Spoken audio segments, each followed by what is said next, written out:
सबसे पहले यहाँ उपस्थित सभी गुरुजनों को, मेरे सभी सीनियर्स को और मेरे साथियों को बहुत बहुत प्रणाम। आज मेरा नाम पूनम गुप्ता है और मेरा केस है 8 नंबर पेज पर है बुकलेट में, page number 8। Date of birth है 6 फरवरी 1980 और 2:10 स्थान भिंड मध्य प्रदेश, पूनम गुप्ता इस नाम से मिलेगी पेज नंबर 8 पर।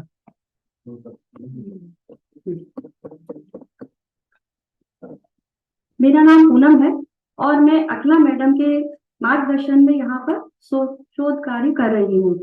अभी मैंने काफी कुंडलियों पर काम किया है, उन्हीं में से मैं एक कुंडली यहाँ पर आज प्रेजेंट करने जा रही हूँ। मेरी कुंडली का विषय है उपपद राशि की दशा। तो जैसा कि हम जानते हैं कि उपपद लग्न से 12वें भाव का पद होता है और इस पर हमने ये काम किया है। अभी तक हमें इतना ही पता है कि उपपद से केवल स्त्री विचार और स्पाउस को हम देख सकते हैं, उसके बारे में जान सकते हैं, लेकिन इसमें आगे और शोध कार्य बाकी है जिसमें हम इसके द्वारा और भी चीजें देख सकते हैं। जरूरी नहीं है कि इसी समय में किसी का विवाह होगा या उसे कोई साथी मिलेगा या उससे रिलेटेड भी कुछ कार्य होंगे। उपपद राशि की दशा अगर केंद्र में पड़ती है, ये उपपद राशि अगर केंद्र में पड़ती है तो अलग प्रभाव होते हैं, 6, 8, 12 में पड़ती है तो अलग प्रभाव होते हैं। जहां तक मैंने जिन कुंडलियों पे काम किया तो मैंने पाया कि केंद्र या त्रिकोण में बनने वाली उपपद राशि अच्छे फल देती है। अगर किसी का 10th हाउस में उपपद राशि बढ़ रही है, जा रही है और उसकी दशा मिलती है तो ऐसे में उस व्यक्ति का करियर एनहांस होगा, करियर के बारे में उसको अच्छे रिजल्ट मिलेंगे अगर उस उपपद राशि पर अच्छे ग्रहों की दृष्टि है या उस स्थान पर अच्छे ग्रह स्थित हैं, शुभ ग्रह स्थित हैं तो। और मैलेफिक प्लैनेट होने पर भी बुरा कोई इंपैक्ट इतना नहीं आएगा क्योंकि मैलेफिक प्लैनेट भी कुछ अच्छा रिजल्ट देते हैं। अगर वो मैलेफिक प्लैनेट उपपद राशि पर लग्नेश बनकर स्थित है या आत्मकारक, अमात्य कारक, इस तरह से कोई अच्छा कारक स्थित है तो उसकी दशा आने पर उन सभी कारकों के अच्छे रिजल्ट ही मिलेंगे और इन्हीं कारकों से जो राजयोग बन रहे हैं उस दशा के आने पर ये सारे राजयोग उस समय फलित होंगे। 6, 8, 12 में उपपद राशि पड़ने पर थोड़ा सा स्ट्रगल तो रहता है लाइफ में, लेकिन वो दशा भी ठीक ही जाती है। लेकिन अच्छी दशा, उपपद राशि की दशा तभी जाती है जब केंद्र या त्रिकोण में उपपद राशि होती है। जैसा कि जैमिनी ऋषि का मत है, यहाँ पर मैंने सिर्फ न केवल उपपद राशि पर ऐसे काम किया है बल्कि थोड़ा कुछ इसमें और ऐड किया है। वो है कि मैंने जो इवेंट यहाँ पर इस कुंडली में आज प्रस्तुत करूंगी उन सभी इवेंट से रिलेटेड जो भाव बनता है उसका भी मैंने उपपद निकाला है। उन उपपद जो भाव बनेगा उन उपपद राशियों से भी हम जब कुंडली को देखेंगे और दशाओं का मिलान करेंगे तो हम पाएंगे कि उसमें भी वही रिजल्ट्स आ रहे हैं, जो कि घटनाएं हो रही हैं वो उन्हीं भाव के उपपद राशि से भी निकलेंगी।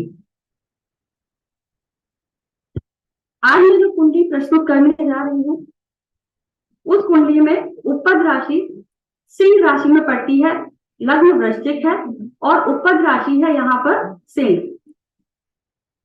इस जातिका को, ये फीमेल है जातिका, इन जातिका को उपपद राशि की दशा 7 वर्ष की मिली, जो कि 5 फरवरी 2001 से 5 फरवरी 2008 तक, यानी कि 7 वर्ष की दशा, उपपद राशि दशा इनको प्राप्त हुई।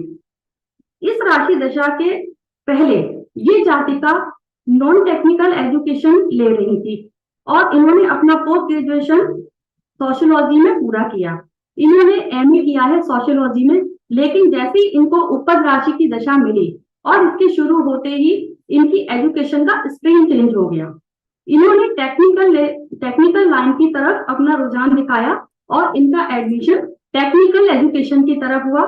सबसे पहले इन्होंने पीजीडीसीए ज्वाइन किया। ये एक बहुत छोटे शहर से हैं, इस कारण वहां पर कंप्यूटर वगैरह की शिक्षा उस जमाने में मिलना मुश्किल था। लेकिन जैसे ही इनका पोस्ट ग्रेजुएशन कंप्लीट हुआ तो इनको वहां पर पता चला कि एक कॉलेज है जहां पर इनको एडमिशन मिल सकता है कंप्यूटर साइंस में। तो इन्होंने कंप्यूटर साइंस में PGDCA कंप्लीट किया। उसके बाद इन्होंने वहां पर MSc किया, फिर MCA किया। ये सब चीजें इन्होंने वहां पर की और साथ ही साथ जॉब भी करती रही।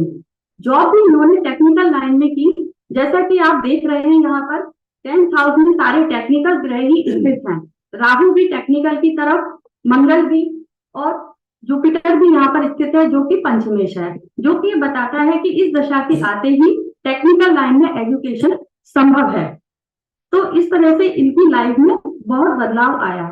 ये एक बहुत अच्छे फैमिली से, बहुत रिच फैमिली से नहीं थी, तो देखा जा रहा था कि परेशानियां चल रही हैं घर में, तो ये सेल्फ मेड है। इन्होंने अपनी एजुकेशन का फीस वगैरह भी खुद ही भरी और खुद से ही पढ़ाई की और खुद जॉब किया।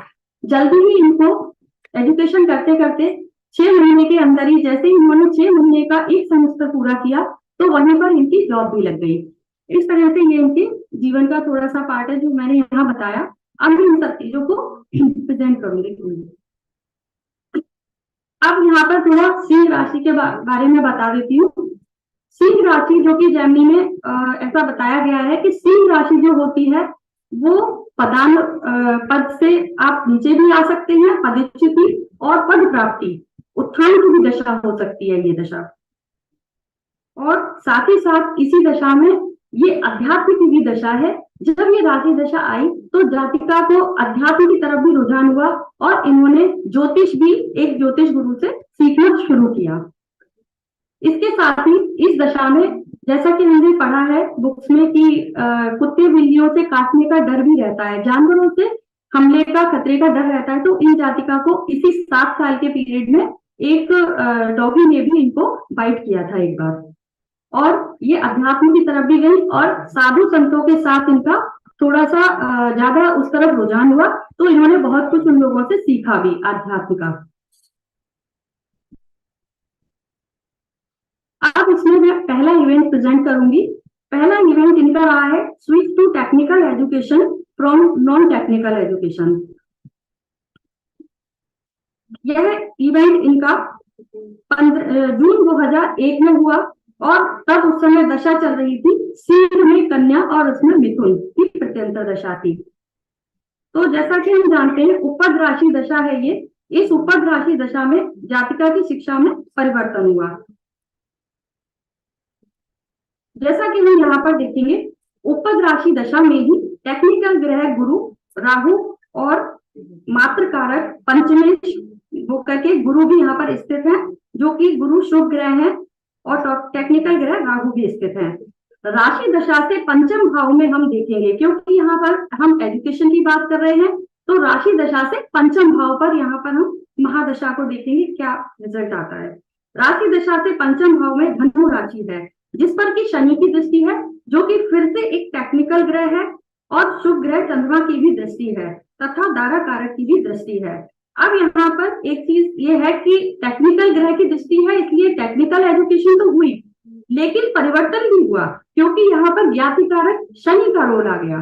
शनि के आने से इनकी एजुकेशन में बदलाव आया और एकदम अपोजिट था, आर्ट साइड से कंप्यूटर साइड में जाना, टेक्निकल लाइन में जाना और हिंदी मीडियम से इंग्लिश मीडियम में एजुकेशन लेना। ये बहुत बड़ा बदलाव था जिसमें इनको काफी स्ट्रगल भी करना पड़ा, लेकिन इन्होंने बहुत मेहनत के साथ, जहां ये एमए कर रही थी तो इनकी कोई परसेंटेज नहीं बनती थी, बहुत 3rd डिवीजन में इन्होंने पास किए 5 साल तक, ऐसी एजुकेशन रही। लेकिन ये वाली एजुकेशन इनके लिए शुभ इसलिए रही, कहते हैं सही दशा में किया गया सही कार्य ज्यादा अच्छा फल देता है। तो टेक्निकल प्लैनेट की दशाएं आती है, जेमिनी में उस राशि की दशा आ गई जिसमें टेक्निकल प्लैनेट बैठे थे, तो इस दशा में आने के कारण इन्होंने बहुत प्रयास किया, परेशानियां तो बहुत आई, लेकिन इन्होंने क्लास में टॉप किया MSc। अब यहाँ पर हम अंतरदशा देखते हैं। अंतरदशा है कन्या राशि की। कन्या राशि जो कि फिर से यहाँ पर शनि का रोल आ जाता है, जो कि टेक्निकल ग्रह है और चंद्रमा वहां पर स्थित है। उपद राशि में अंतरदशा कन्या की थी, जिसमें कि स्वयं शनि स्थित है, और कन्या से पंचम भाव यानी कि मकर राशि, मकर राशि में आत्मकारक सूर्य स्थित है। इस राशि पर भी शुभ ग्रह बृहस्पति, पंचमेश तथा अमात्य कारक मंगल और राहु की दृष्टि है। इस तरह से यहाँ पर अंतरदशा से भी ये चीज घटना लगती है। अब प्रत्यंतर दशा है मिथुन की। प्रत्यंतर दशा मिथुन से पंचम भाव में भी तुला राशि है और तुला राशि पर भी टेक्निकल प्लैनेट की दृष्टियां हैं और वहां से पुत्र कारक भी पंचम भाव में स्थित है। अब इसी इवेंट को जब हम अभी हमने उपद राशि से देखा, अब हम इसको देखेंगे पंचम भाव का उपद निकालकर। जब हम पंचम भाव का उपद निकालते हैं तो पंचम भाव का उपद जो है वो मेष राशि में आता है। अब हम मेष राशि से पंचम भाव देखेंगे, मेष राशि से पंचम भाव हम देखेंगे तो वहां पर सिंह राशि पड़ती है। सिंह राशि यानी कि फिर से टेक्निकल ग्रह स्थित है जहां पर उस राशि का रोल आ गया। तो इस तरह से भी हम दोनों चीजों से कंफर्म कर सकते हैं अपने इवेंट्स को। हर एक जिस भाव से रिलेटेड इवेंट हम देखना चाहते हैं उस भाव का उपपद बनाकर भी हम देख सकते हैं और उपपद राशि से भी देख सकते हैं और उस भाव का उपपद बनाकर उस उपपद राशि से भी हम घटनाओं को निकाल सकते हैं। अब दूसरा इवेंट है हमारा फर्स्ट जॉब। इनकी जो फर्स्ट जॉब है वो सिंह में वृश्चिक राशि और उसमें मिथुन की दशा में इनको फर्स्ट जॉब मिली। जॉब का समय है 15 जुलाई 2002 और दशा है सिंह वृश्चिक मिथुन। अब यहाँ पर उपद राशि दशा सिंह है। सिंह में ही अमात्य कारक स्थित है। जैसा कि हम जानते हैं कि अमात्य कारक द्वितीय भाव, पंचम भाव, नवम भाव और दशम भाव को प्रेजेंट करता है। इन सबसे रिलेटेड जब दशा आती है जहां बैठा होता है तो इनसे रिलेटेड रिजल्ट हमको प्राप्त होते हैं। तो अब यहाँ पर अर्निंग का समय आ गया था उनका और इनको जल्दी ही एक नौकरी मिल गई। तो ये इनकी फर्स्ट जॉब थी। जब जातिका को सिंह में वृश्चिक की अंतरदशा चल रही थी, अब अंतरदशा से देखेंगे, जब जातिका को सिंह में वृश्चिक की दशा मिली तो पहली जॉब इनको एज अ कंप्यूटर टीचर मिली। वृश्चिक राशि से दशम भाव देखेंगे अब हम, जो हमने निकाला है वृश्चिक से दशम में फिर से सिंह राशि आ जाती है। तो जहां पर अमात्य कारक स्थित है और वृश्चिक राशि में 9th पद भी स्थित है, जो कि बताते हैं कि हमारा अर्निंग का समय आ गया है क्योंकि यहाँ पर अमात्य कारक कनेक्ट हो रहा है। वृश्चिक की प्रत्यंतर दशा है और प्रत्यंतर दशा से भी जब हम देख रहे हैं तो दशम में अमात्य कारक स्थित है। प्रत्यंतर दशा मिथुन राशि की है। मिथुन राशि में दशम पद स्थित है और मिथुन राशि आत्मकारक से एकादश भाव की राशि है। जैसा कि हम सभी जानते हैं कि आत्मकारक से जब भी दशम और 11th की दशा आती है तो हम कोई अपना जॉब या कुछ गेन करते हैं, जॉब से रिलेटेड हमारी अर्निंग शुरू होती है। इस कुंडली में आत्मकारक व अमात्य कारक एक दूसरे से सगाष्टक हैं, इसलिए जातिका को अपनी प्रोफेशनल लाइफ में काफी संघर्ष करना पड़ा और जॉब भी कई बार चेंज होती रही इनकी। ये किसी एक जॉब में स्थिर नहीं रहे। 6 साल तक इन्होंने इसी फील्ड में काम किया लेकिन अलग अलग जगहों पर। तो अगर ऐसा जेमिनी में लिखा गया है कि अगर हमारे आत्मकारक और अमात्य कारक एक दूसरे से केंद्र या त्रिकोण की स्थिति में होते हैं तो हमें ज्यादा स्ट्रगल नहीं करना पड़ता, आसानी से पद प्राप्ति हो जाती है। लेकिन सनातक होने पर प्रोफेशनल लाइफ में काफी दिक्कत आती है, जैसा कि इनके साथ हुआ। अब इसी इवेंट को हम दशम भाव की उपपद राशि बनाकर देखेंगे। उपपद राशि दशा से देखने पर हम पाते हैं कि दशम भाव का जो उपपद है वो वृश्चिक राशि में आ रहा है। तो वृश्चिक राशि से हम फिर से दशम भाव देखेंगे, फिर हम वहीं पर चले जाते हैं। वृश्चिक से दशम देखने पर सिंह राशि दशम भाव में पड़ती है, जो कि बताती है कि यहाँ पर जॉब प्रारंभ की होगी। यह दशम भाव की राशि दशा है और वृश्चिक से फिर से अमात्य कारक दशम में आ गया।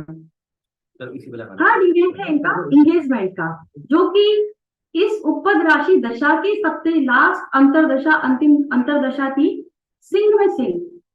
उसमें इनकी इंगेजमेंट हुई सिंह में सिंह और उसमें कर्क। तो यहाँ पर हम देखेंगे कि जो सिंह राशि है जो कि उपपद राशि स्वयं है, इसमें विवाह, इंगेजमेंट, ये सारी चीजें संभव है। लेकिन अब जो कर्क राशि है, कर्क इनकी प्रत्यंतर दशा है, तो कर्क भी थर्ड हाउस से 7th है। थर्ड हाउस में इनका 7th पद गया हुआ है। 7th पद से सप्तम भाव की राशि है कर्क, इसलिए इस अंतर प्रत्यंतर दशा में इनकी इंगेजमेंट हुई। सप्तम भाव की उपपद राशि से सप्तम भाव की उपपद राशि जब हम निकालते हैं तो उससे देखने पर सप्तम भाव की उपपद राशि धनु राशि में पड़ती है। धनु राशि जिस पर की दारा कारक की दृष्टि है, इसलिए यहाँ पर विवाह संभव हुआ। विवाह तो नहीं हुआ, इंगेजमेंट हुई। विवाह फरवरी में, इंगेजमेंट हुई जनवरी में और विवाह अप्रैल में हुआ। तब तक ये दशा खत्म हो चुकी थी।